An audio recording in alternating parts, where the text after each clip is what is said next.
नमस्कार. ग्रेट भेटमध्ये तुमचं मनपूर्वक स्वागत. आज आपण पुण्यातल्या ऐतिहासिक विश्रामबाग वाड्यात आहोत आणि आपल्यासोबत आहेत राहुल देशपांडे. राहुल देशपांडे यांची मी तुम्हाला ओळख करून देण्याची गरज आहे अशातला प्रकार नाही.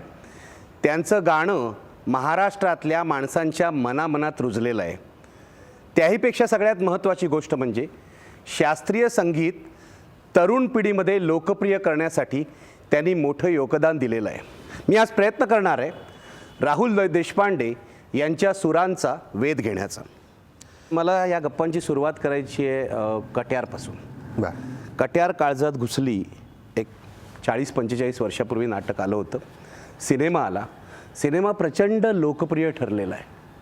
सिनेमातलं संगीत लोकप्रिय या काळात ठरेल की नाही अशी शंका काही लोकांना आधी वाटत होती, पण ती खोटी ठरली.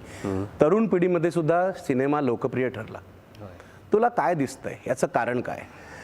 मला एक वाक्य माझ्या आजोबांचं खूप आठवतं आहे की जेव्हा माझे आजोबा गायचे, माझे आजोबा गेले 1983 साली, त्या काळामध्ये जेव्हा त्यांचा इंटरव्ह्यू घेतला होता तेव्हा त्यांना विचारलं की आता शास्त्रीय संगीताचं भवितव्य काय. कारण पाश्चात्य संगीत तेव्हाही आपल्याकडे येत होतं आणि तेव्हाही असं वाटत होतं की वा आता हे संगीत लुप्त होईल की काय. तेव्हा माझे आजोबा म्हणले ही काळाची गरज आहे. त्याच्यामुळे जेव्हा बरोबर काळ असेल तेव्हा ही निसर्गाची भूक असते आणि ती तो बरोबर त्या वेळेला ती भागवत असतो. मला असं वाटतं की शास्त्रीय संगीत हे चिरंतन टिकणारे संगीत आहे. जी सुरांची ताकद आहे, जो सच्चेपणा आहे, तो आत्ताही लोकांना भावतो. म्हणजे मी जेव्हा सुरुवात केली शास्त्रीय संगीताची तेव्हाही आमच्याकडे जेव्हा सारेगम तेव्हा चालू झालं होतं किंवा ह्या कॉम्पिटिशन चालू झाल्या होत्या तेव्हा मला असं फार वाटायचं की मी पण जाऊ का. कारण मी इंग्लिश मीडियममध्ये शिकलेलो आणि मला आपल्या संगीतापेक्षा मला ते सगळं जास्ती आवडायचं. तेव्हा मी ते खूप गायचो. आणि माझ्या गुरुजींनी मला सांगितलं, राहुल मी सांगेपर्यंत ह्या कॉम्पिटिशनमध्ये जायचं नाही. मी त्यांचं ऐकलं आणि मी रियाज केला आणि त्या रियाजातनं मला इतकी मजा हळूहळू मिळायला लागली. आणि तीच आता आजोबांची गाणी मी नंतर गायला लागलो. घेई छंद असेल, सुरतपिया असेल किंवा या भवनातील गीत असेल. आणि त्याचा जो इम्पॅक्ट लोकांवर पडायचा तेव्हा तो क्लोज्ड ॲटमॉस्फिअरमध्ये असायचा. 100-200 लोक, मग त्याच्यानंतर 400-500 लोक. आणि नंतर जेव्हा मी नाटक चालू केलं तेव्हा एक 600-700 लोकांच्या पर्यंतच तो पोचत होता. आणि जी लोक आमचं गाणं किंवा नाटक बघायला यायची ती अतिशय तृप्त होऊन जायची. त्या संगीतामुळे असेल त्याचा जो काही परिणाम पण तिथे तुला असं वाटलं की तरुण पिढी सुद्धा आपलं गाणं ऐकायला येते? निश्चितपणे. म्हणजे घेई छंद हे 40 वर्षापूर्वी 45 वर्षापूर्वी लोकप्रिय होतं. हो. पण आत्ताच्या पिढीलाही ते तेवढंच भावतंय असं वाटलं 100% नाटक करताना? 2011 साली आम्ही नाटक चालू केलं कट्यार. मला आठवतं आहे 4 फेब्रुवारीला भीमसेनजींचा तेव्हा वाढदिवस होता. मुद्दामून तो दिवस साधून आम्ही कट्यार सुरुवात केली कट्यारची. आत्ताच्या पिढीपर्यंत चांगल्या अवस्थेमध्ये संगीत नाटक पोचायला पाहिजे एवढी एकच फक्त गोष्ट मनामध्ये घेऊन मी संगीत नाटक केलं. करून बघायचं ठरवलं. हो. आणि तेव्हा माझ्याकरता संगीत नाटक करणं किंवा ॲक्टिंग करणं हीच एक फार नवीन गोष्ट होती. प्रतिक्रिया काय होत्या जेव्हा नाटक सुरू झालं? हो. कारण तू म्हणालास तसं तुझ्या आजोबांनी खरोखर अजरामर केलेलं हे नाटक होतं. हो. आजोबांना ऐकलेले लोक सुद्धा नाटक बघायला येत असणार. हो. नवीन लोकही येत असणार. हो. प्रतिक्रिया काय होत्या? मी तुम्हाला सांगतो की जास्ती करून प्रतिक्रिया अशा मिळाल्या की बरीच लोक होती ज्यांनी आजोबांचं नाटक 25 वेळा किंवा 26 वेळा 30 वेळा बघितलेली लोक होती. त्याच्यानंतरच्या काळात त्यांनी काहीही पाहिलं नाही. खूप लोकांनी नंतर प्रयत्न केले आणि चांगले प्रयत्न केले. पण वसंतरावांचा नातू काय करतो हे बघण्यासाठी सगळी जुनी मंडळी यायची. आणि त्यांच्यातल्या बहुत करून लोकांना पुनःप्रत्ययाचा आनंद मी देऊ शकलो. मी आता सुबोध असेल, मी असेल, आम्ही हे सगळे एकत्रच नाटक केलं होतं. कट्यारचा पिक्चर करायचं हे मला सुबोधनी सांगितलं होतं. आणि सुबोधच्या आधीपासून म्हणत होतं? हो.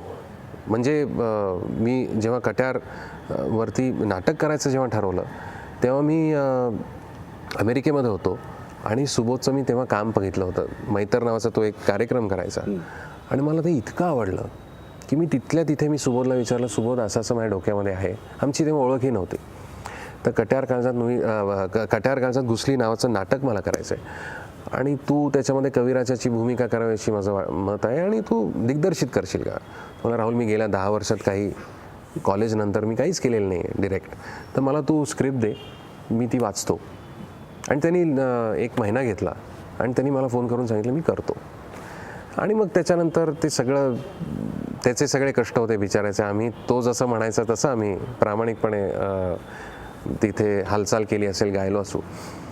पण जेव्हा त्याचा पिक्चर करायचा ठरवला तेव्हा हे नक्की डोक्यामध्ये होतं की हे लोकांना आवडेल, पण जो आत्ता त्याचा मॅडनेस म्हणून क्रिएट झालेला आहे आणि त्याची क्रेज लागली आहे लोकांना, इतकं प्रामाणिकपणे तुम्ही मला विचाराल तर मला आम्हाला कुणालाच अपेक्षा नव्हती की इतकी क्रेज होईल अशी अपेक्षा नाही. म्हणजे गाजेल आणि लोकांना खरंच परत एकदा शास्त्रीय संगीत नव्याने त्याची ओळख होईल, आत्ताच्या पिढीला ते आवडेल, पण इतक्या प्रमाणामध्ये ते पोचेल लोकांपर्यंत आणि त्याला पुन्हा जसं नाटकाला वन्सवर मिळतो तसं लोक 10-10 पुन्हा जाऊन सिनेमा बघतात. मला हेच विचारायचं आहे की नाटकाचं संगीत आम्ही इतके वर्ष ऐकलंय, लहानपणी मी नाटकही पाहिलेलं आहे आणि त्या सगळ्या जुन्या CDs माझ्याकडे आहेत. या सिनेमाचं संगीत आणि नाटकाचं संगीत यामध्ये फरक आहे. जरी जितेंद्र बुवा अभिषेकींचं संगीत असलं आणि त्यातूनच हे आलं असलं तरी इथे शंकर एहसान लॉय आहेत, शंकर महादेवन आहेत, त्यांनी त्याच्यावर संस्कार केलेला आहे. मला हेच तुला विचारायचं आहे, नाटक आणि सिनेमा यामध्ये संगीतामध्ये काय फरक झालाय, हा कालानुरूप करण्यात आलाय, काय संस्कार नेमका केलाय की नाटकाची कॅसेट आज काढून पाहिली ना तर ती जुन्या पिढीला निश्चितपणे आवडेल, पण मला मनात शंका अशी येते ही नव्या पिढीला आवडेल का. पण सिनेमाचं संगीत पाहिलं तर ते निश्चितपणे नव्या पिढीला आवडेल असं वाटतं. त्याचा पेस, त्याची गती हे कारण आहे. त्याचा पेस आणि त्याची गती पण एक कारण आहे, कारण ज्या पद्धतीने तो पिक्चर पुढे जातो आपण म्हणजे बघत बसतो, फाट फाट फाट फाट सगळी गाणी येऊन जातात, आपल्याला कळतही नाही की आपण 21 गाणी ऐकली.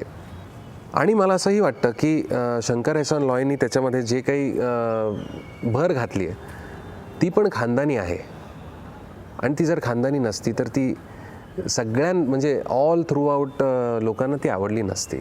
इतकी सोपी गोष्ट आहे. आणि तिसरी आणि महत्त्वाची गोष्ट, जो साऊंड आहे टेक्निकली जर आपण विचार केला, तो एक जो साऊंड असतो स्टिरिओफोनिक, त्याची सवय झालेली असते.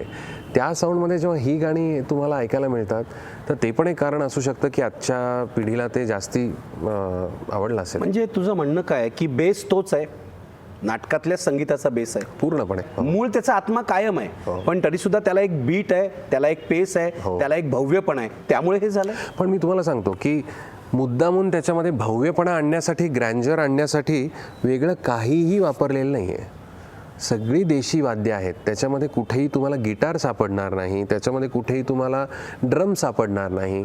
जो आजचा बीट जो तुम्ही आत्ता म्हणताय ना, लोकांना ते जास्ती आवडतं, रिदम आवडतो जास्ती, तसं नाही आहे ह्याच्यामध्ये. ह्याच्यामध्ये पखवाज आहे, ह्याच्यामध्ये तबले आहे, त्याच्यामध्ये सारंगी आहे, ह्याच्यामध्ये सतार आहे, ह्याच्यामध्ये ऑर्गन आहे.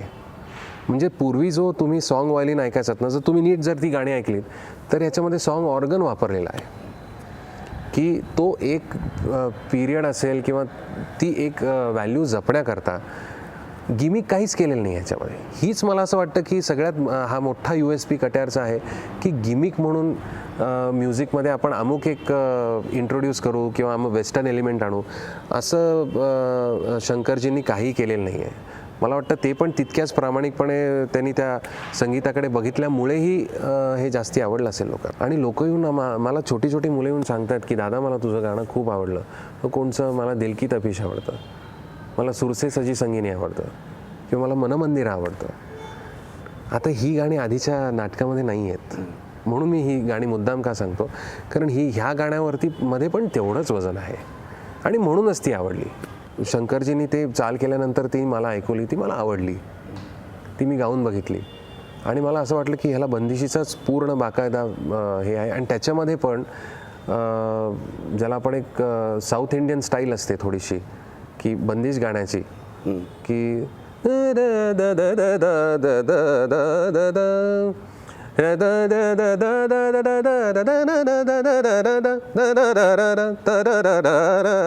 अशी आपल्यामध्ये पद्धत नाही आहे हिंदुस्थानीमध्ये, साऊथ इंडियन स्टाईल. हो, कारण तुम्ही वातापी ऐका, त्यांचं बेसिक जे आहे की वीतरागिनं विनुतयोगिनं विश्वकारणं विघ्नहरणं ही जी स्टाईल आहे ती ह्याच्यामध्ये आहे. आणि ती मला वाटतं की मे बी ती कंटेम्पररी वाटली असेल लोकांना की त्यातला जो हां, pace कारण आहे, वेग कारण आहे. काय सांगू, मी जेव्हा हे मैफिलीत गातो तर मी ही बरोबर जेव्हा फ्रेज गातो तेव्हा लोक अशी करून टाळ्या वाजवायला लागतात की तेव्हा मला हे जाणवलं नाही. पण हे जेव्हा पिक्चर आला म्हणजे हे शंकरजींनी तेव्हा व्हिज्युअलाइज केलेलं असणार. पण एक मला तुला विचारायचं, तू आत्ता म्हणालास की सिनेमात जे जे करण्यात आलं किंवा जे बदल करण्यात आले ते तुला विचारून करण्यात आले. एक असा आक्षेप आहे या सिनेमावर, आक्षेप म्हणण्यापेक्षा सगळ्या लोकांना तो आवडला आहे, पण ज्या जुन्या मंडळींनी हे नाटक बघितलंय त्यांचं असं म्हणणं आहे यातला जो खासाहेब आहे सिनेमातला हा पूर्णपणे खलनायक दाखवलेला आहे. हो, नाटकातले खासाहेब आहेत ते खलनायक नाही आहेत, त्यांच्या बायकोनी जे केलंय त्याची खंत आहे त्यांच्या हो, मनामध्ये. हो. तसं सिनेमात दिसत नाही. हो. खासाहेब आपल्या महत्वाकांक्षेसाठी काहीही करू शकतात हो. असं सिनेमात वाटतं. म्हणजे तो एक काळ्या पांढऱ्या रंगातला वाटतो. हो. हा जो महत्वाचा बदल आहे त्याबद्दल तुझं काय मत आहे? मला असं वाटतं की नाटकामधले जे खासाहेब दाखवलेले आहेत ते खूप कॉम्प्लेक्स आहेत, त्यांना ग्रे शेड आहे, ते ब्लॅक नाही आहेत. कारण तो खरा कलाकार आहे. जो कलाकार असतो खऱ्या अर्थाने तो, आणि ज्या काळातले ते दाखवलेले आहेत.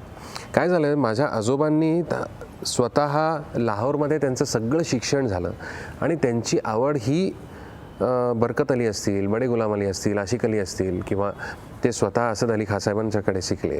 त्यांनी इतकं जवळून त्या सगळ्या खासाहेबांना बघितलं होतं. तेव्हा जेव्हा दारव्हेकरांनी सुरुवातीला ह्याचा सुखांत होता, कट्यार काळजात घुसली हा सुखांत होता. माझे आजोबा म्हणले ते एक वेळ त्यांची मुलगी देतील लग्नाकरता म्हणून, पण ते कधीही त्यांच्या इल्म ज्याला म्हणतो आपण त्यांच्या कलेशी प्रतारणा करणार नाही. ते तिथे स्वतःचं आयुष्य पण कुर्बान करून टाकतील, पण ही गोष्ट करणार नाहीत. म्हणजे तिथे नाटकामध्ये खासाहेबांना पंडितजींचं गाणं खूप आवडत असतं आणि त्यांना खरोखर कदर असते त्या माणसाची. हे नाटकामध्ये उघड उघड दिसतं. त्यांची फक्त त्यांचा आक्षेप असतो की ही गायकी 20 वर्षे ह्या संस्थानामध्ये कायम टिकून आहे, ही लोकप्रिय गायकी आहे म्हणून लोक ह्याला डोक्यावरती घेतात. माझी गायकी तोलामोलाची आहे. त्यांचं म्हणणं असं नसतं की माझी गायकी ह्याच्यापेक्षा श्रेष्ठ आहे. असं कधीही नाटकामध्ये होत नाही की मी पंडितजींपेक्षा मोठा आहे किंवा माझी सर्वश्रेष्ठ गायकी आहे, असं त्यांचं म्हणणंच नसतं. आणि हे जे काय होतं त्यांच्या बायको, त्यांना ते ह्याच्यामध्ये जेव्हा ते मैफिलीमध्ये येतात, दरबारात येतात आणि जेव्हा ते विडा उचलत नाहीत, म्हणजे विडा उचलल्यानंतर ते गात नाहीत, तेव्हा त्यांना कळतं की ही गोष्ट माझ्या बायकोनी केलेली आहे. आणि तरीही जेव्हा ते येऊन बसतात राजगायक म्हणून, तेव्हा त्यांची कुठेतरी ग्रे शेड म्हणजे ब्लॅक त्याच्यामध्ये तो दिसतो. पण नाटकामध्ये असं आहे की ते त्यांच्या घराण्याकरता ते करतात, कारण त्यांना ते आवडत नसतं. तुम्ही जर पाहिलं की ते राजेसाहेबांकडे जातात, त्यांना तो आतमध्ये ते खात असतं खूप, आणि म्हणून ते शेवटी त्याचं गाणं ऐकून का घायाळ होतात की नाही बुवा मी हारलो सपशेल, एवढं त्याचं शेवट आहे, तरी मी नाही तुला माझी गायकी शिकू शकणार. तू माझ्यापेक्षा किंवा पंडितजींपेक्षा चांगला गवई आहेस, पण मी माझ्या घराण्याची प्रतारणा करू शकणार नाही. हे झालं नाटक. फिल्ममध्ये सुबोधनी असं दाखवलं आहे. आणि सगळ्यात महत्त्वाचं म्हणजे हे सुबोधचं म्हणजे डिरेक्टरचा कॉल आहे, डिरेक्टरचं मीडियम असल्यामुळे पिक्चरमध्ये त्याला जेव्हा हे करायचं होतं तेव्हा त्याला ते सिम्पल ठेवायचं होतं की बुवा हा ब्लॅक आहे, हा व्हाईट आहे. त्याच्यामध्ये कॉम्प्लेक्सिटी त्याला आणायची नसेल, हा त्याचा थॉट प्रोसेस असू शकेल, मला माहिती नाही. पण माझं म्हणणं असंच होतं की तुम्ही जर नाटक बघून पिक्चरमध्ये त्याचे संदर्भ शोधणार असाल तर तुमची निराशा होईल. तुम्ही स्वतंत्रपणे जर ती कलाकृती म्हणून एक वेगळी बघितलीत तर तुम्हाला त्याचा निश्चित आनंद मिळेल, जो मलाही मिळाला. ह्यामुळे म्हणजे हा जो सिनेमातला बदल आहे आणि काळ्या रंगात त्या खासाहेबाला दाखवल्यामुळे तू अप्रतिम गायलास याविषयी काही मनात शंका नाही, तरी सुद्धा कुठेतरी असं वाटत राहतं की हा असा खलनायक जागा दाखवल्यामुळे याची जी गायकी आहे याच्यावर तर कुठेतरी अन्याय होत नाही ना प्रेक्षकांकडून. मला असं नाही वाटलं. नाही वाटत? नाही, कारण खासाहेब नाटकामध्ये खासाहेब हेच हिरो होते. हो, त्याचे जे काय होते नाटकाचा कणा होते. हो, खरं सांगू का, नाटकामध्ये हिरो हा सदाशिवच होता. पण माझ्या आजोबांनी खासाहेब इतका काय म्हणत त्याला इतका दर्जा दिला. म्हणजे वसंतरावांना जेव्हा एकाने विचारलं होतं की तुम्हाला ह्या नाटकामध्ये कोणची भूमिका करायला आवडेल तुम्हाला म्हणून, त्यामुळे खरं सांगू का, खासाहेब मी नसता केला ना तर मला कविराजाची भूमिका आवडली असती. कारण तो मूकपणे सर्व बघत असतो आणि त्याला गाता येत नसतं, तो स्वतःची गायकी, स्वतःचं गाणं सदाशिवमधनं बघत असतो. मगाशी जो तू मुद्दा सांगितलास की सिनेमा स्वतंत्रपणे बघायला पाहिजे, मला तिथेच यायचं आहे. आणि मला असं वाटतं की हे वसंतराव देशपांडेंचं मोठेपण होतं की त्यांनी कुठेही एका घराण्याला बांधून घेतलं नाही. आपली गायकी आहे जी कायम अशी खुली ठेवली. हो. आणि तेच तू आज म्हणताना मला दिसतोय की सिनेमा स्वतंत्रपणे पहा. हो. काय आहे म्हणजे हे जे नातं आहे, वसंतरावांची गायकी काय आहे आणि हा जो तुझ्यावरचा खुलेपणाचा संस्कार आहे, जो खूप महत्त्वाचा आहे की सगळीकडचं चांगलं घ्या आणि आपली गायकी घडवा, हा संस्कार काय आहे?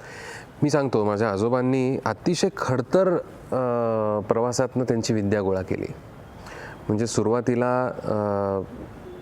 सप्रेबुवांकडे ते शिकले, ग्वाल्हेर गायकी शिकले. त्याच्यानंतर ते जेव्हा लाहोरला गेले तेव्हा असद अली खाँ साहेबांच्याकडे ज्या पद्धतीमध्ये शिकले ते, की तेव्हा त्यांचे मामा रेल्वेमध्ये कामाला होते.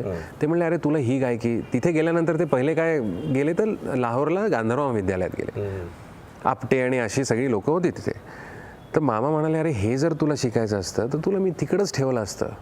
इकडचे जे खाँसाहेब किंवा ही लोक आहेत त्यांचं गाणं उचल, ती गायकी तू आत्मसात कर, त्याच्याकरता मी तुला इथे आणलं आहे. आणि खरोखर माझे आजोबा सांगायचं तसं, त्यांना कुठेही जाण्याकरता मज्जाव नव्हता. चांगलं गाणं जिकडे असेल तिथे आजोबा जाऊन बसायचे. मग तो कोठा असला तरी ती गायकी पण ते अतिशय मनापासून ऐकायचे, त्यांच्याबरोबर साथ करायचे तबल्याची. असं पण त्यांनी खूप ग्रहण केलं आहे. त्याच्यानंतर सुरेशबाबू मान्यांकडे, म्हणजे हिराबाऊंचे थोरले बंधू, त्यांच्याकडे 10 वर्ष किराणा शिकले. किंवा अमन अली खाँ साहेबांकडे भेंडी बाजार गायकी शिकले. असे अनेक त्यांनी गुरु केले. पण त्याच्यामधलं त्यांना जे भावेल आणि त्यांच्या आवाजाला जे पेलत होतं त्याच गोष्टी त्यांनी मोठ्या केल्या, श्रीमंत केल्या. त्यांचं त्या पद्धतीने त्यांनी गाणं श्रीमंत केलं. आणि कोणत्या घराण्याला बांधील राहू नका ही गोष्ट जरी खरी असली तरी मी तुम्हाला खरं सांगू का, डिसिप्लिन ज्याला आपण म्हणतो ते तुम्हाला कोणचं एखादं घराणं असेल ना त्याच्यामध्ये शिकल्यानंतरच मिळतं. तुम्ही आत्ता जे मोकळेपणाचं, खुलेपणाचं बोललात, ही माझ्या आजोबांनी कधीही कोणाला राखून शिकवलं नाही की ही माझ्याकडची खासूल खास बात, ज्याला कट्यारमध्ये ती गोष्ट आहे, ही फक्त मी माझ्या घराण्यांच्या लोकांना, असं काहीही नव्हतं. तुला काय हवं आहे, तुला ठुमरी हवी आहे, कोणची हवी आहे, हे घे. तुम्हाला कोणचा राग शिकायचा आहे, ही बंदिश हवी आहे, हे घ्या. गझल शिकायची, ही घे. अमुक हवं ना, घे. ही गोष्ट असल्यामुळे मला असं वाटतं की ती रक्तातनं माझ्याकडे आलं आहे की जे चांगलं आहे ते मला आवडतं. आता मला गझल गायला आवडते. मी गझल किती चांगलं रक्तातनं आले की संस्कारातून आले? रक्तातनं आहे. आणि अर्थात आई वडिलांचे संस्कार आणि आजीचे संस्कार. आजोबा गेले तेव्हा तू 3.5 वर्षाचा होता. आई वडिलांनी सांगून आजोबा काय होते तुला 100% त्यातून आलंय. 100%. कारण आजोबांचं एवढं ऐकलंय मी, त्यांच्या आयुष्यातलं स्ट्रगल असेल किंवा म्हणजे पुलं जसं म्हणायचे, वसंतांनी कधी गरिबी मोडून खाल्ली नाही. एकदाही माझे आजोबा असं म्हणाले नाहीत की अरे तेव्हा मला 12 रुपये पगार होता तेव्हा मी सायकलीने जायचो, कधीही नाही. वसंतराव देशपांडेंविषयी आम्ही ऐकतो, वाचतो, तेव्हा असं दिसतं की वसंतराव देशपांडे फक्त गायक नव्हते. नाही, ते एक विचारवंत होते. गायकीचा त्या पद्धतीने विचार करणारे होते. आणि आत्ता तू जो शब्द वापरलास तो मला खूप महत्त्वाचा वाटतो. त्यांना एक जीवनदृष्टी होती. ही सर्वच गायकांना असते असं नाही. बरोबर. मोठमोठ्या गायकांनाही नसते. गायकी असते, गळा असतो, कौशल्य असतात, पण जीवनदृष्टी असतेच असं नाही. ही जीवनदृष्टी जी आहे ती तू काय उचललीस? ज्याला आमच्या ह्याच्यामध्ये म्हणतात की 40 नंतर खऱ्या अर्थाने तुमचं गाणं म्हणून जे असतं ना, तो तुमचा विचार प्रकट होतो शास्त्रीय संगीतामध्ये. हे पूर्वी 60 वर्षापर्यंत असायचं, आता ते 40पर्यंत आलं आहे. त्याला अजून मला वेळ आहे की मी एक्झॅक्टली माझं गाणं म्हणून काय गातो. मला माहिती आहे मी परत हा एक मोठा संस्कार मला जर तुम्ही विचारलं तर मला आमच्या मुकुल काकांकडनं मिळाला. मुकुल शिवपुत्र की त्यांनी मला सांगितलं की माझ्यासारखा प्रत्येक मोठा गवई जर तुम्ही बघितलात, वसंतराव असतील, कुमारजी असतील, भीमसेनजी असतील, कोणताही तुम्हाला मोठा गवई सापडणार नाही की माझ्यासारखा गा. प्रत्येक मोठ्या गवयांनी सांगितलं आहे की माझ्यासारखं गाऊ नका. याचं कारण एवढं एकच आहे, तुमचा आवाज वेगळा आहे, माझा आवाज वेगळा आहे. माझ्या आवाजामध्ये काही त्रुट्या आहेत, काही प्लस पॉईंट्स आहेत, ते सगळ्यात जास्ती तुम्हाला कळू शकतात. मला मुकुल काकांनी सांगितलं, तुझ्या आवाजाच्या पद्धतीने तुझं गाणं घडव आणि तयार कर. मग जर मला अमुक एक गोष्ट माझ्या गळ्याला झेपत नसेल किंवा ती माझ्या गळ्यात चांगली वाटत नसेल तर उगीच अट्टहास करून मी ती गोष्ट गाणं आणि ती गोष्ट नीट येते की नाही याचा प्रयत्न करणं, मग मी स्वतःला फसवण्यासारखं आहे ते. जे काही माझ्या आवाजाला, सगळ्याच माझ्या आजोबांच्या गोष्टी माझ्या गळ्याला पेलत नाहीत म्हणून मी त्या गोष्टी गायचा प्रयत्न नाही करत. म्हणजे लोक म्हणतात तुमचं गाणं वेगळं आहे वसंतरावांपेक्षा. अहो, मला तो विचार जरी मला समजला तरी त्या पद्धतीने माझा गळा फेकू शकत नाही, मी तिथपर्यंत पोचू नाही शकत. मग मी काय करीन, मी सरळ बोगदा करून आतनं जाऊ नाही शकत, मग मी माझा घाट तयार करून ती तिथपर्यंत पोचीन, मग पण मला वेळ लागेल. त्या पद्धतीने मी माझ्या गाण्याच्याकडे बघतो आणि तसा विचार करून मी गातो. पण मला असं दिसतंय की तू जेव्हापासून गायला लागलास, म्हणजे 1987ला तू पहिल्यांदा गायलास, हो. त्यानंतर आजपर्यंत, म्हणजे मी जसं म्हटलं तसं 25 वर्ष होऊन गेलेली आहेत. गेल्या 10 वर्षातलं तुझं जे गाणं आहे हे खूप वेगळं, हे खूप मॅच्युअर आणि पुढे जाताना वाटतं. गेल्या 10 वर्षातलं आधीचं जे गाणं आहे ते राहुल देशपांडे घडतोय असं वाटतंय, पण गेल्या 10 वर्षातलं गाणं मॅच्युअर वाटतं. आणखीन पुढच्या 10 वर्षात तू म्हणतोस ते आणखीन कुठे जाईल, म्हणजे खूपच वर जावं अशी माझी इच्छा आहे, कारण तू माझ्या आवडत्या गायकांपैकी आहेस. पण हा जो फरक आहे, पहिली 10 वर्ष नंतरची 10 वर्ष, कसं बघतोयस तू? मी तुम्हाला सांगू का, मला जेव्हा जेव्हा लोकांनी माझ्यावर टीका केली आहे किंवा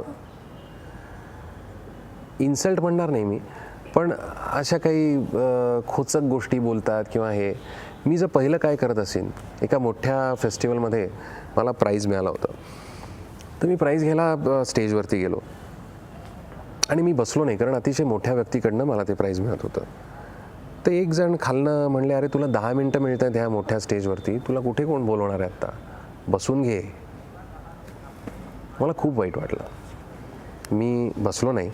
मी त्यांच्याकडनं ते प्राईज स्वीकारलं, नमस्कार केला, मी तडक घरी आलो, तंबोरा काढला आणि मी रियाज केला.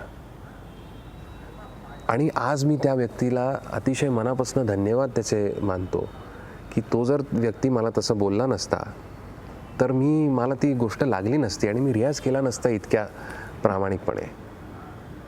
असंच वसंत उत्सवचं पण आहे की एक व्यक्ती बॅकआउट झाल्यामुळे मला ती प्रेरणा मिळाली, मग नाना भेटले, वॉटेवर ते सगळं झालं असेल, पण मी आज त्या व्यक्तीला अतिशय मनापासून धन्यवाद देतो.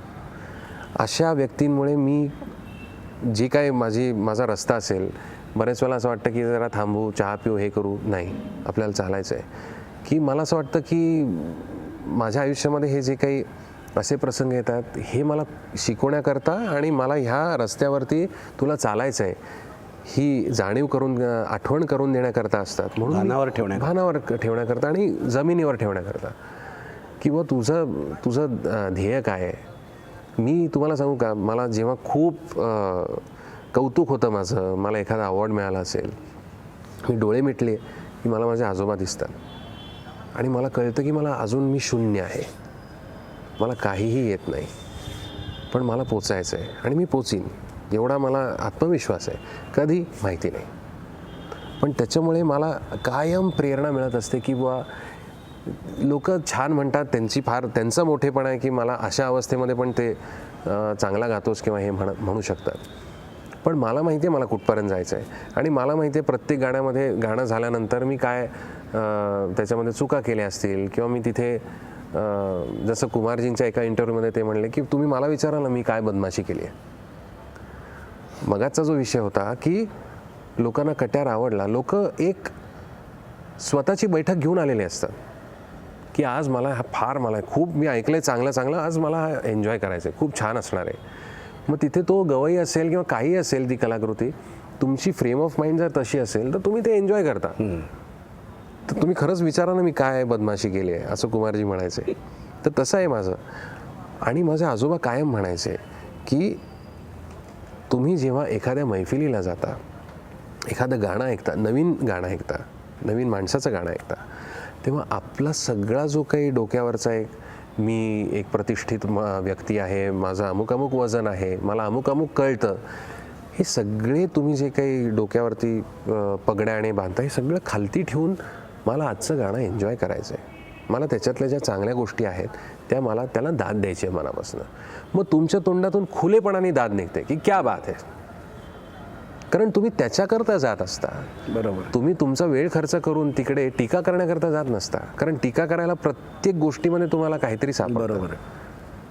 तर ही एक मला वाटतं की ही शिकवण जी आहे ही असल्यामुळे मी कायम भानावर असतो. कुमारजींचा उल्लेख आला, मुकुलचा पण मगाशी उल्लेख आला, मुकुलकडे तू शिकलेला आहेस. हो. कुमारजींचा उल्लेख आला.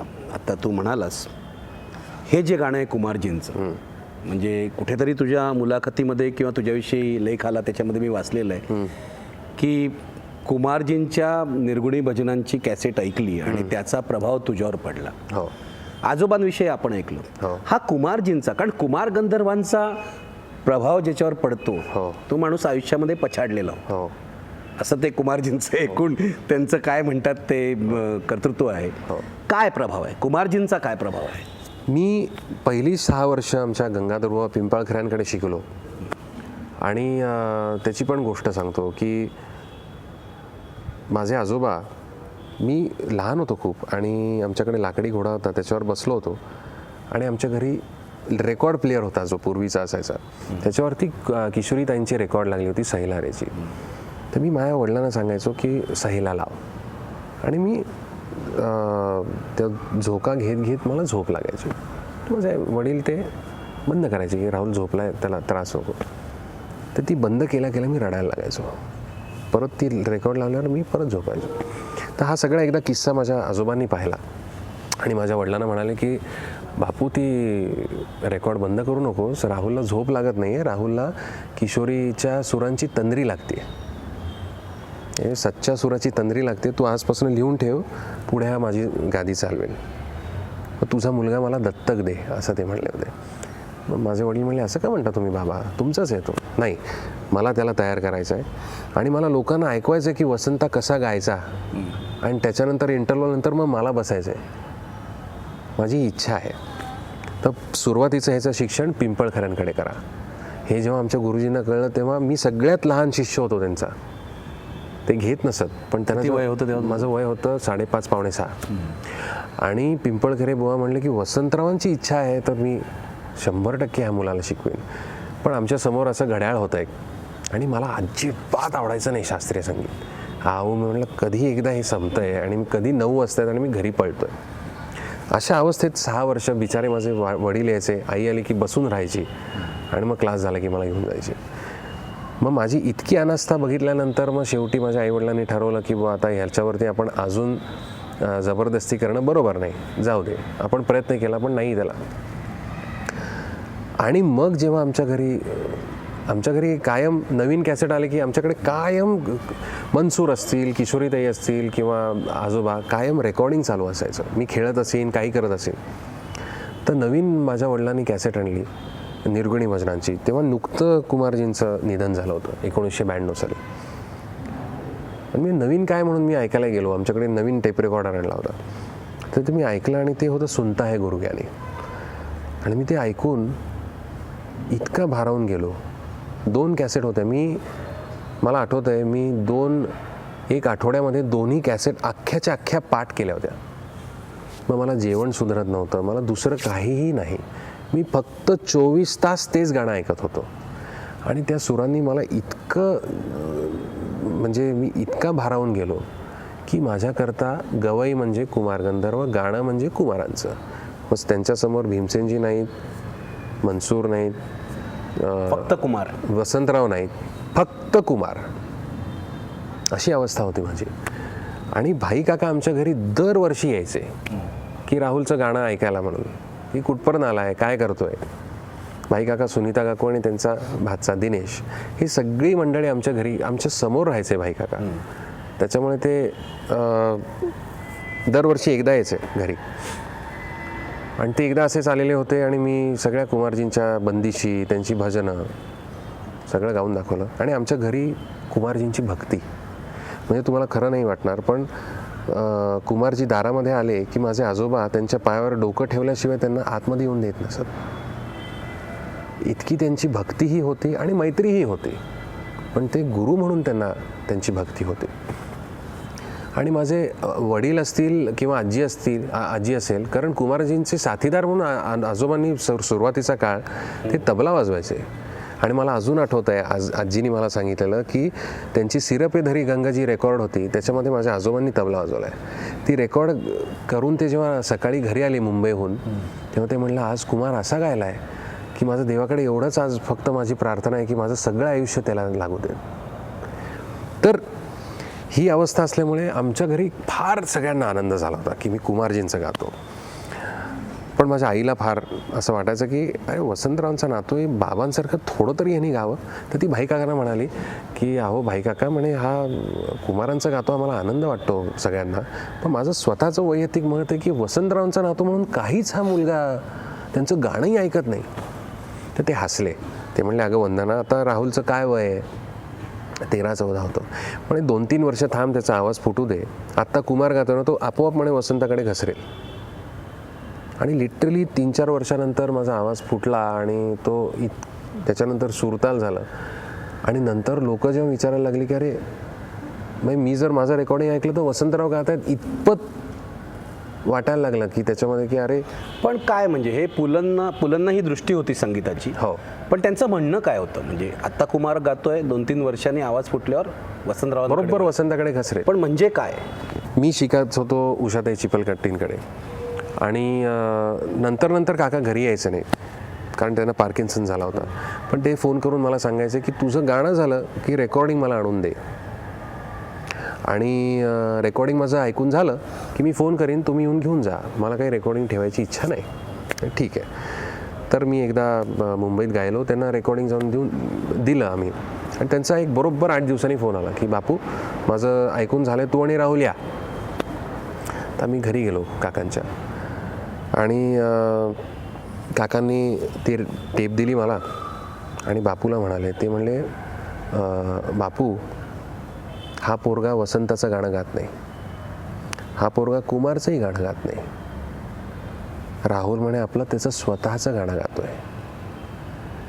ते म्हणाले राहुल मी तुला आज एक गुरुमंत्र देतो, वसंताही हयात नाही आहे, कुमारही हयात नाही आहे, त्यांची रेकॉर्डिंग्ज आहेत, तुला जेवढी ऐकता येतील तेवढी ऐक आणि कॅसेट हा तुझा गुरु मान, तुला तुझी वाट आपोआप सापडत जाईल. आणि माहिती नाही मी पूर्वीच्या पिढीतल्या ज्यांनी सगळं गाणं, ज्यांनी हे सगळं बघितलं होतं, त्यांनी असा सल्ला मला देणं. आणि त्याच्यानंतर जेव्हा मी म्हणजे मी का पुलंना एवढं मानतो की माझ्या अतिशय आयुष्यातले जे नाजूक क्षण होते, जिकडे मला हे करू का ते करू असं जेव्हा माझ्या मनामध्ये संभ्रम होता, तेव्हा प्रत्येक वेळेला मला भाई काकांनी ही तुझी वाट आहे असं दाखवलं. की मी CA करत होतो आणि मी त्यांच्या पुलोत्सवमध्ये पहिल्यांदा गायलो आणि दुसऱ्या दिवशी घरी बोलवलं मला. तर मी घरी गेलो आणि ते म्हणले अरे तू असा रोड का दिसतोयस. मी म्हटलं काका हो मी आता CA करतोय, सकाळी क्लास असतो, आर्टिकलशिप असते, संध्याकाळी परत क्लास असतो, मला नाही मिळत वेळ रियाज करायला. ते हसले आणि ते म्हणाले तू आपल्या स्टेशनपासून तुझ्या घरी येतोस, तुला CA ICWA वकील, डॉक्टर, इंजिनियर, आर्किटेक्ट किती पाट्या दिसतात रे. म्हटलं बऱ्याच दिसतात. मग तुला गव्याची पाटी दिसते. म्हटलं काय काका चेष्टा करताय, म्हणलं अशी असते का कुठे पाटी, तुला लावायचे म्हणले, तुझं काम फक्त त्या 2 तंबोऱ्यांमध्ये बसून गाणं आहे, तू त्या 2 तंबोऱ्यांचंच देणं लागतोस, हे करायला दुनिया बसली आहे, हे सोड आणि फक्त गाणं कर. मग मी घरी आलो, आजी, आई, वडील असं तिघांना बसवलं आणि सांगितलं, काकांनी सांगितलं माझी इच्छा आहे गाणं करायची, तुम्ही सांगाल ते मी करेन, एक काहीतरी करेन, मी CA करू का गाणं करू. ते म्हणले काकांनी सांगितलं, आजोबांची इच्छा होती. त्या दिवशी मी जाऊन मग आर्टिकलशिपचा राजीनामा दिला आणि मी मोठा धोका पत्करला. हो, हा सल्ला मोलाचा होता. हो मी धोका पत्करला. कारण आपण CA ला कसं काय एकदम. मला लहानपणापासून आवड होती. अच्छा, CA ची आवड, त्यातही तुझी गती चांगली होती. हां, मी फाउंडेशन पास झालो होतो, चांगल्या मार्कांनी पास झालो होतो, व्यवस्थित माझं CA चाललं होतं. पण कुठेतरी आतमधनं असं नंतर वाटत होतं की अरे मग गाण्याला वेळ मिळत नाही आहे. आणि ती अवस्था अशी असते की आवाज फुटल्यानंतर अनेक वर्ष तुम्हाला तो काबूमध्ये आणायला ज्याला वेळ लागतो आणि मग डोक्यामध्ये तुमच्या येत असतात गोष्टी, पण त्या गळ्यातलं निघाल्या नाहीत ना की मग खूप फ्रस्ट्रेशन येतं, रडता तुम्ही. त्या अवस्थेमध्ये मी होतो. हे झाल्यानंतर मी रोज, माझी आजी मला सांगायची राहुल ह्यांचा फोटो समोर ठेव आणि रियाज कर. मी असा 12 वर्ष रियाज केला आहे. रोज तंबोरा घेऊन मी आजोबांच्या फोटोसमोर बसायचो आणि 8 तास रियाज करायचो. मला तुझ्या लहानपणाकडे न्यायचं आहे. तुझं सगळं जे शिक्षण वगैरे ते इंग्रजी शाळेत झालं आणि तू लहानपणी काय तुला ते क्लासिकल संगीत वगैरे आवडायचं नाही, एक दिवस अचानक आवडायला लागलं. हो आणि कॉलेजमध्ये सुद्धा तुला वेस्टर्न म्युझिकची आवड होती. हो. हा काय प्रकार आहे? मी लहानपणापासून सगळं मायकल जॅक्सन असेल, मराया कॅरी असेल किंवा ब्रायन ॲडम्स असेल, जॉन डेन्वर असेल, हे सगळं मी ऐकत मोठा झालो. म्हणजे माझ्याकडे माझं पर्सनल कलेक्शन ह्याच कॅसेटचं होतं. माझ्याकडे एकही क्लासिकल रेकॉर्ड स्वतःच्या कलेक्शनमध्ये नव्हते. माझ्या वडिलांनी केलं अगदी लहानपणापासून? एकही नाही. कॉलेजमध्ये आल्यानंतर मग मी हे सगळं चालू केलं होतं. मग मी कॉलेजमध्ये पण मी शास्त्रीय संगीताच्या स्पर्धेमध्ये एखाद्याला भाग घेतला असेल तर मी फक्त ऑर्केस्ट्रामध्ये भाग घ्यायचो. ऑर्केस्ट्रा म्हणजे फिल्ममधली गाणी, हिंदी गाणी वगैरे? फक्त हिंदी गाणी. मी कधीही, आणि मला कायम ना जे एक ग्रुप स्पिरिट असतं ना, मला ते कायम जास्ती भावलेलं आहे. कारण हे मी बसलो क्लासिकल गायला की मी स्वतःला त्या स्पेसमध्ये बंद करून मी बघतो. पण मला जेव्हा सगळेजण असतात आणि एकत्र, जसं आता वसंत उत्सव असेल, एकत्र जी एनर्जी क्रिएट होते ना, मला त्याची नशा आहे. पण वेस्टर्न म्युझिक जेव्हा तू ऐकत होतास, तुला काय आवडत होतं आणि काय म्हणत होतास तू? मी जॉन डेन्वर म्हणायचो, ॲनी सॉन्ग मला खूप आवडायचं, किंवा ब्रायन ॲडम्स आवडायचं. आता मी अनेक वर्षात ते गायलो नाही आहे, पण तू आताही म्हणू शकतोस. म्हणजे प्रेक्षकांना थोडासा आपण एक धक्का देऊया. नेहमी राहुलला जे आम्ही ऐकतो त्यापेक्षा काहीतरी वेगळं तो म्हणतोय. बरं बरं. माझं आवडतं गाणं म्हणतो मी. ॲनी सॉन्ग नावाचं जॉन डेन्वर म्हणून त्याचं गाणं आहे. You fill up my senses like a night in the forest, like the mountains in springtime, like the walk in the rain, like a storm in the desert, like a sleepy blue ocean. You fill up my senses, come fill me again. Come, let me love you, let me give my life to you. Let me die in your laughter, let me drown in your arms, let me lay down beside you, let me always be with you. Come, let me love you, come love me again. अप्रतिम. राहुल, तुला हाही प्रयत्न करायला काही हरकत नाही. अशा प्रकारे इंग्लिश वेस्टर्न गाण्याची काही तुझं कॅसेट वगैरे काढणे नक्की काढ तू. याचं कारण तू अप्रतिम हे सुद्धा म्हणतोयस. थँक्यू. मला पुढे जायचं आहे. गझल, तुला गझलही आवडते? हो. आणि तू म्हटलेली आहेस, हो, मला वाटतं तुझी CD आहे गझलची. हो. गझल विषयी तुला का प्रेम निर्माण झालं? मी 10वी नंतर साधारण एक 10 वर्ष जे डॉक्टर सुरेशचंद्र नाडकर्णी होते, त्यांना मी छोटू काका म्हणत असो, त्यांच्या घरी मी, ते वसंतरावांचे अतिशय ज्याला भक्त म्हणू आपण, आणि गझलचे चाहते. ते स्वतः गझलमध्ये PhD होते आणि वसंतरावांच्या अनेक गोष्टी, मग बेगम अख्तरांच्या संदर्भात असतील, इतर शायरांच्या संदर्भात असतील, खूप ऐकायला मला मिळायचं. आणि त्यांच्याकडून मी खूप शायर ऐकले आणि त्याच्यामुळे मला त्याची आवड निर्माण झाली. किंवा ते उच्चार असतील किंवा. तू उर्दू शिकलास? मी उर्दू नाही शिकलो. मला ते शिकवत होते, पण बाकीच्या सगळ्या व्यापामध्ये मी ती लिपी नाही शिकू शकलो. पण ते मला मला सांगत असत की, किंवा आम्ही कार्यक्रम करत असतो, ते गझलची वाटचाल नावाचा एक कार्यक्रम करायचे, ज्याच्यामध्ये आम्ही अनेक वेळेला तसे प्रयोग केलेले होते. तर त्याच्यामुळे मला गझलची खूप आवड होती. पण काय झालं की माझं काय होतं ना, मी एका मोडमध्ये गेलो की मी तेच करायला लागतो. मी इतकी गझल गायला लागलो की मग शास्त्रीय संगीताकडे दुर्लक्ष होतं की काय, असं जेव्हा जेव्हा मला वाटलं तेव्हा मी ज्याला आपण बंद करणं म्हणतो ना, तशी मी ती खोली बंद करून टाकायचो. कारण माझं शेवटी ध्येय हे शास्त्रीय मग तू आता गझल गातच नाही? गातो ना. माझ्याकडे एक खूप चांगला आता एक काय ज्याला आपण माध्यम म्हणतो, ऑडिओ ब्लॉगच्या निमित्ताने मी ते चालू केलं आणि मला जे हवं ते मी गातो, जे पाहिजे ते मी जसं ऑडिओ ब्लॉगवर गातोस आता गप्पा मारतोय. हो.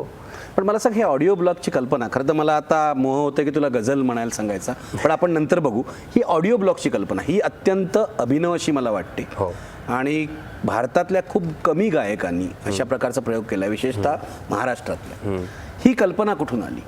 माझा एक मित्र आहे, तो मला कायम म्हणत होता की राहुल, तू स्वतःला लिमिट करू नकोस. फक्त कार्यक्रम आणि ह्याच्या माध्यमातून लोकांपर्यंत पोहोचतोस, पण अनेक अशी लोक आहेत ज्यांना तुझे एक्सपिरियन्सेस ऐकायचे असतील, तुझे अनुभव त्यांच्याबरोबर त्यांना शेअर करावेसे तुला वाटत नाहीत का? किंवा तुला वेगळी गाणी जी काय गायची आहेत, तुला जे काय सादर करायचं आहे, तू घरी बसून सगळ्यांना ऐकू शकतोस. नाही नाही म्हणता म्हणता त्यांनी पहिल्यांदा फोनवरती रेकॉर्ड केलं आणि रणजीशी सई मी गायलो, 2 ओळी गायलो फक्त, आणि एकदम त्याचा रिस्पॉन्स एवढा आला. आणि लिटरली जसं आपण आत्ता गप्पा मारतोय, मी अशा गप्पा लोकांशी मारतो. मग काही किती काळ चालू आहे ऑडिओ ब्लॉग? आता मी 15-16 त्याचे एपिसोड्स केले. आता दर आठवड्याला एक. आणि त्याच्यानंतर माझा अमेरिका दौरा झाला, 2-3 महिन्याची गॅप झाली. मी सीझन वाईज करतोय ते, म्हणजे मला थोडासा वेळ मिळतो जरा प्रिपेअर करायला. यमन डायरीज म्हणून मी चालू केलं की यमनचे जे काही प्रकार मला येतात किंवा मला आवडतात, गावेसे वाटतात, ते मी लोकांसमोर ठेवले. मग त्याच्यामध्ये टप्पा असेल, त्याच्यामध्ये ठुमरी असेल, किंवा पिक्चरमधली गाणी असतील, किंवा ख्याल असतील, किंवा वेगवेगळ्या बंदिशी असतील, तराणे असतील, हे जे मला माहिती होते हे मी सगळे लोकांसमोर ठेवले. आणि नंतर मला आला कंटाळा यमनचा. मग मी म्हणलं आता आपण माझे जे लाडके गवई आहेत सगळे, सुरेशजी आहेत, सुरेश वाडकर आहेत, मला अतिशय मनापासून त्यांचं गाणं आवडतं आणि मी त्यांची खूप गाणी गायचो कॉलेजमध्ये. मग मी म्हणलं ती आपण गाऊयात, बाबूजींची काही गाणी गाऊयात. मग अशा पद्धतीने मी ते जे मला वाटलं ते मी गात गेलो, तसं बोलत गेलो, लोकांकडनं फीडबॅक मागत गेलो. मला हे इंटरॅक्शन जास्ती महत्त्वाचं वाटतं, कारण प्रामाणिकपणे तुमच्यासमोर सोशल मीडियातनं लोक येऊ शकतात. नाही आवडलं तर मला तुझं गाणं आवडत नाही असं सांगतात, हे तुझे उच्चार बरोबर नाहीत. मग मी पुढच्या ब्लॉगमध्ये सांगतो, मला खूप बरं वाटलं तुम्ही मला सांगितलं की उच्चार नाही केलेले, आता बघा. मला शिकायला तेच गाणं सुधारू. हो, मला खूप शिकायला मिळतं. मला सांग की हे जे आहे ऑडिओ ब्लॉग, हे आधुनिक तंत्र आहे. हो. एकूण मला असं दिसतंय की आधुनिक तंत्राच्या बाबतीत हो. तू फारच जागरूक आहेस. हो. उदाहरणार्थ आता वसंतोत्सव बघितलं, पुण्यामध्ये सवाई गंधर्व चालतो. वसंतोत्सवाला तू वेगळं स्वरूप दिलंस. तिथे फक्त शुद्ध शास्त्रीय गायन असं नाही न ठेवता अधिक ते लोकांपर्यंत कसं येईल असा जाईल विचार केलास. काय विचार करतोयस तू संगीताच्या दृष्टीने, म्हणजे शास्त्रीय संगीत लोकप्रिय होण्याच्या दृष्टीने, तंत्रज्ञानाच्या दृष्टीने आणि लोकांपर्यंत पोहोचण्याच्या दृष्टीने? मी असं काहीही विचार केला नाही. जेव्हा वसंतोत्सव चालू केला, वसंतोत्सव हे ज्या ग्रँजरनी लोकांसमोर आलं त्याचं पूर्णपणे श्रेय नाना पाटेकर यांचं आहे. ते नसते तर वसंतोत्सव आज झालाच नसता, नंबर 1. आणि दुसरी आणि महत्त्वाची गोष्ट, मी जेव्हा वसंतरावांचा विचार केला, वसंतराव अतिशय उत्तम गझल गात असत. म्हणजे बेगम अख्तरां जेव्हा त्यांची एक माझ्याकडे मुलाखत आहे की बेगम अख्तरांमुळे त्यांनी त्यांच्या नोकरीचा राजीनामा देऊन त्यांनी वसंतरावांना तार केली. त्यांची नेफ्याला बदली झाली होती की मदर सिरियस स्टार्ट इमिजिएटली. आणि त्या कमांडिंग ऑफिसरने विचारलं की मिस्टर देशपांडे, ही तार लखनौहून कशी काय आली? तर ते म्हणले, नाही, माझा जो नेक्स्ट डोअर नेबर आहे तो लखनौला गेला आहे आणि त्यांनी ती तार केली. तर तिकडे गेल्यानंतर त्यांनी घरीच ठेवलं त्यांना. ते म्हणले, तुम्ही मला जे शिकवता ते गाऊन मी जर दाद मिळू शकते, तर तुला असं वाटतं का की तुझ्या गाण्याला दाद मिळणार नाही? तुला असं वाटत असेल तर मी तुला चेन देते कार्यक्रमांची, मी तुझं काय बुकिंग करून देते, पण तू सोड आता हे, तू पूर्णपणे गाण्यात पड. तर ही झाली गझल. लावणी ते इतके उत्तम गायचे की भाई काकाने तो पण अतिशय सुंदर किस्सा आहे की पंढरपूरला दरवर्षी लावणीचा एक महोत्सव व्हायचा. तिथे 3 तास वसंतरावांनी ठेवणीतल्या लावण्या गायल्या होत्या. आणि त्यांना कोणीतरी सांगितलं की सोलापूरला एका अतिशय झोपडीमध्ये एका ब्रिजच्या खालती एक बाई आहे, पण ती अतिशय अस्सल आणि उत्तम लावणी गाते. तर ते दोघं तिकडे गेले आणि वसंतरावांनी म्हणजे पुलांनी सांगितलं की तुम्ही बाई तुमचं गाणं ऐकायला आलो आहे. तर त्यांनी सांगितलं त्या लोकांनी की हे अतिशय थोर दोघं व्यक्ती आहेत. तर त्यांनी लावणी गायली. आजोबा ढसाढसा रडायला लागले दोघं. त्यांच्याकडे जेवढे सगळे पैसे होते ते सगळे त्यांच्या पुढ्यात ठेवले. 1001 रुपये होते. आणि मग भाई काकांनी सांगितलं तुम्हाला माहिती आहे की काय हा पण, ते नेहमी असं त्याला चाव्या मारायचे आजोबांना की हे पण फार थोर लावणी गायक आहेत. वसंतराव म्हणले कशाला तू काहीतरी गाऊन दाखव म्हणे यांना.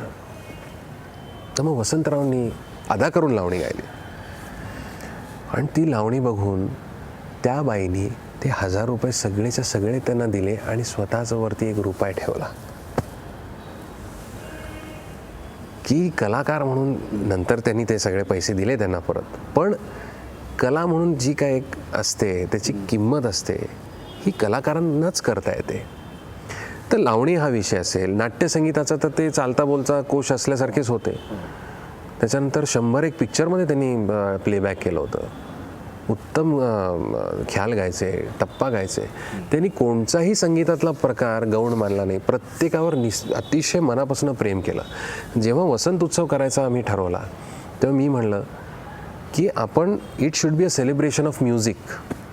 मग त्याच्यामध्ये डान्स येऊ देत, त्याच्यामध्ये काहीही प्रकार येऊ देत जो म्युझिकल वाटेल. मला आठवतंय सारेगमची मुलं तू बोलवली होती. हो, आणि त्या म्हणजे जे कोणी आपले सनातनी लोक असतात या क्षेत्रातले त्यांनी टीका केली होती. हो, खूप टीका केली होती. पण तू मागे नाही हटलास. नाही, कारण हे माझं अतिशय प्रांजळ मत आहे. मला जे बघायला आवडतं, मला जे ऐकायला आवडतं ते मला लोकांना दाखवायला आवडतं. ते तुम्हाला आवडत असेल, तुम्हाला आवडत नसेल, पण मी प्रामाणिकपणे मला ही गोष्ट जर आवडत असेल तर ही मला तुमच्यासमोर ठेवायची की त्याच्यामध्ये मग मला उद्या जर असं वाटलं की आपण एखाद्याची मुलाखत ठेवूया, का नाही? ती पण म्युझिकल असते, त्याचे विचार पण खूप तुम्हाला काहीतरी देऊन जातात.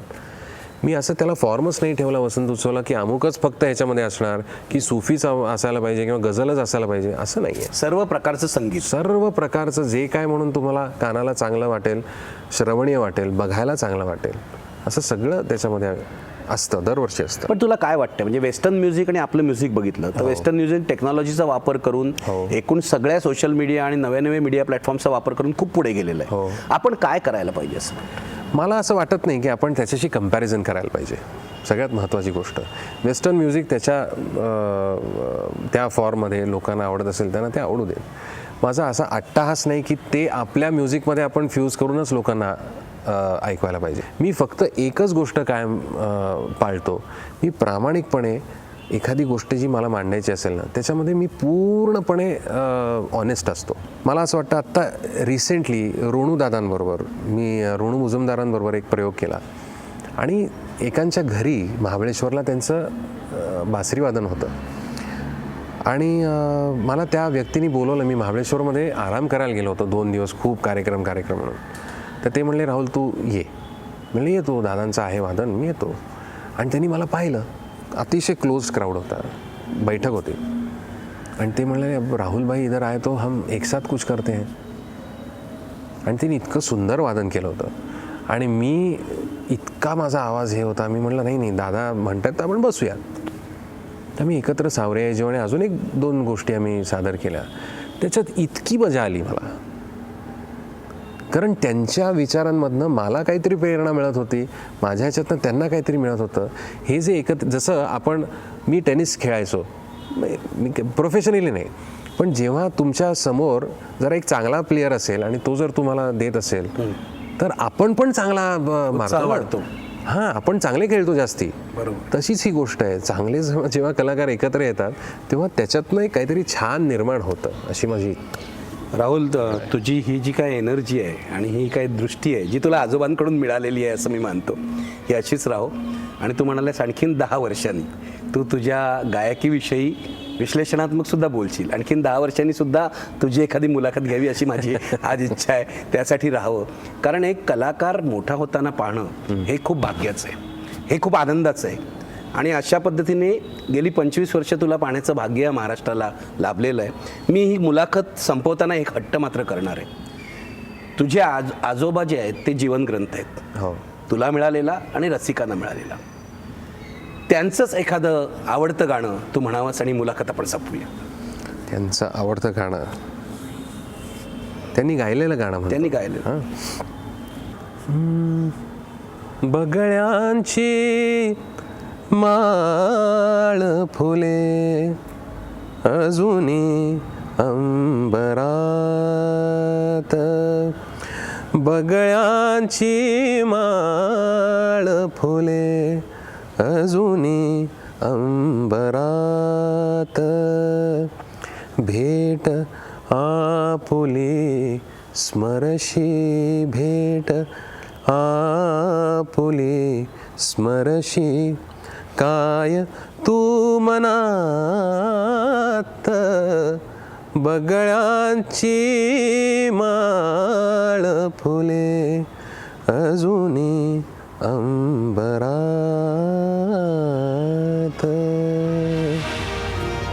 Thank you very much. Thank you sir.